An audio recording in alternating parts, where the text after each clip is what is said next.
Okay, let's unpack this. We've got a pretty intense situation we're diving into today. Mm-hmm. Imagine tuning into a virtual town hall with your representative and, well, things just sort of detonate. Right. That's apparently what happened with a Republican congresswoman and her constituents, and it's all captured in a YouTube video we've been looking at. Yes, the video is from The Ring of Fire. And the title, it's MAGA Lawmaker Screams at Constituents During Insane Town Hall Event. Wow, okay. So the title itself kind of gives you a sense of the temperature in the room, so to speak. Exactly. It sets the stage. And our goal here really is to understand the core of this interaction. What were the key moments, the flashpoints? And what might they tell us about, well, the relationship between some lawmakers and the people they represent right now? Precisely. And one of the first things that struck me was just how short this town hall was. The video mentions it wrapped up in about 15 minutes. Yeah, 15 minutes, which, even for virtual feels quick. Really quick. It raises questions, doesn't it? Like, how much meaningful dialogue can actually happen in that time? Was it tightly controlled? Limited questions? It kind of sets the scene for what sounds like a pretty condensed, maybe volatile exchange. Okay, so let's get into the catalyst. It started with a question, right? From a constituent named Lindsay from Somerville. That's right. Lindsay asked about DEI, diversity, equity, and inclusion. Okay. And she specifically linked it to Congresswoman Nancy Mace's own experience at the Citadel. Oh, interesting angle. How so? Well, Lindsay suggested, or maybe implied, that Mrs. Mace might have benefited from DEI policies herself to attend the Citadel. And then she sort of pivoted to implying that maybe those same kinds of policies or the focus on DEI could limit opportunities for women there in the future. Okay, I can see how that might land poorly. And based on the video's description, Congresswoman Mace's reaction was not subtle. Not at all. According to the video, it was immediate, very loud, very emotional. What did she actually say? The video quotes her pretty directly. Something like, "Let me make it very clear, Lindsay from Somerville. I earned the right to wear that ring at Citadel. I fought like hell for my ring. You have no idea what I went through. Wow. It is not a DEI graduate ring. I have a real ring because I earned it the blood, sweat, and tears I went through to follow in my father's footsteps. You will never know the pain." Yeah. It was very intense. That's incredibly personal. Just a really strong defense of her own experience. Very. And the narrator in the video, the Ring of Fire host, points out how many times she repeated the Citadel. Yeah. Suggesting it maybe came across as, a bit boastful, or at least very focused on her own achievement. What do you make of that reaction level? I mean, the question was about policy, right? It was. That's what's interesting. Lindsay asked about DEI's impact, but the response was deeply personal. It suggests Congresswoman Mace heard it as a direct challenge to her own legitimacy, her struggle, her place at the Citadel. So less about the policy, more about her story. It seems that way. The blood, sweat, and tears part really emphasizes that personal investment. Now, whether it sounds like bragging, well, that's probably in the ear of the beholder, isn't it? Yeah. Depends on your perspective. True. But it definitely set a confrontational tone right off the bat. Absolutely. And the video says it didn't stop there. There were more accusations and something about a straw man argument. Right. So after that initial defense, Congresswoman Mace apparently accused Lindsay of sounding like someone who wants to separate men's and women's spaces. Wait, separate spaces? How did that connect? Well, that's the point the Ring of Fire host makes. Mace reportedly followed up with, "I will never allow it, not over my dead body." Okay. And the narrator calls this a classic straw man. Where you misrepresent what the other person said to make it easier to attack. Right, knock down an argument they didn't actually make. Exactly. The suggestion is that Mace took the DI Citadel question and twisted it into this completely different issue of separating spaces, which she could then strongly condemn. Okay, that clarification helps. A definite pivot away from the original topic. A big pivot. And then it escalated even further.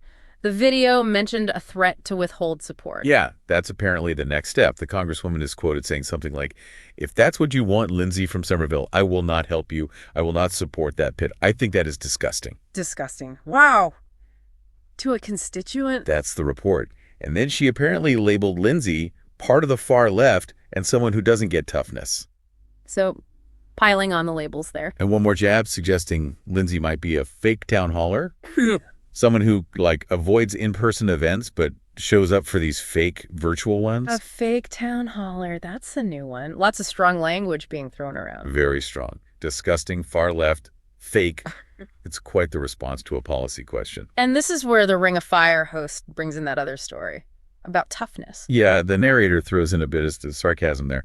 They allude to some previous incident where Congresswoman Mace apparently hurt her hand or arm from a handshake, had it in a sling. Oh, vaguely remember something about that. Right. And the narrator uses that to create irony, contrasting that story with her claims of toughness directed at Lindsay. It's clearly commentary meant to undermine Mace's stance in that moment. A bit pointed, yeah. Okay, and there was also confusion about linking fake protesters and fake town halls. Yes, the narrator seemed puzzled by that connection Mace made. How so? Well, the point was, why does participating in a virtual town hall automatically make someone a fake protester or imply their concerns aren't real? It doesn't logically follow, right? No, it doesn't seem to. The narrator wonders if it was just a slip of the tongue, or maybe if it reveals how she views virtual engagement versus face-to-face meetings. Like maybe virtual isn't real enough. Interesting thought.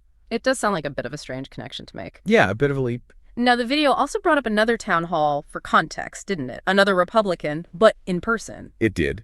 Serves as a comparison point. Apparently, about 2 weeks earlier, another Republican lawmaker held an in-person town hall. And how did that go? Reportedly, not well.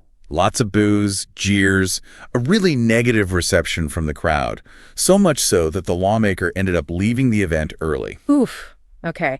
And the relevance here is how that negative reception was explained away. Exactly. The supporters, or the narrative around that event, dismissed the boos and jeers. They claimed it wasn't genuine constituents, but rather outside agitators or paid liberal protesters. Ah, okay. The paid protester line. We hear that one quite a bit. We do, and the Ring of Fire host jumps right on that. Skeptical, I assume. Very skeptical. Expresses strong disbelief. Mainly because, well, where's the proof? Right. The argument is, if there really were these widespread operations paying people to protest, wouldn't someone have found evidence by now, like pay stubs or bank transfers or something? It seems likely it would eventually surface. It's a fair point. It's an easy claim to make, harder to substantiate. Very much so. So, given that skepticism, what's the Ring of Fire's overall take on this tactic, dismissing constituent anger as just paid agitators? Well, this is where it gets a little counterintuitive. The narrator actually says, basically, go ahead, keep doing it. Really? Encouraging it? Sort of ironically, yes. The prediction is that this approach, just dismissing genuine concerns, calling people fake or paid, is actually going to hurt Republicans politically in the long run. Ah, okay, so it's bad strategy in their view. Exactly. They specifically mention upcoming elections, like the midterms next year, November 2026, as times when this could really backfire. Why? Because, the argument goes, polling data generally shows widespread dissatisfaction on various issues. So ignoring that, pretending it's all manufactured dissent, well, the narrator thinks that's basically ignoring reality. And reality tends to catch up with you, especially at the ballot box. That's the implied message. Stop ignoring reality if you want to stay politically viable. Got it. And then I assume the video wraps up with the standard YouTube calls to action. Yep. Subscribe, follow us on social media, the usual closing for their channel. Okay, so let's try and synthesize this. We've looked at this, admittedly, short but very charged, virtual town hall interaction through the lens of this specific media source. What are the main takeaways here? I think the biggest thing this highlights is the potential for a real breakdown in basic communication. How so? Well, you have a constituent asking a question, maybe pointedly, but still about a policy issue, DEI. And the response isn't dialogue. It's deeply personal, defensive, accusatory. Yeah. It really makes you question the willingness, at least in this instance, to engage with critical viewpoints.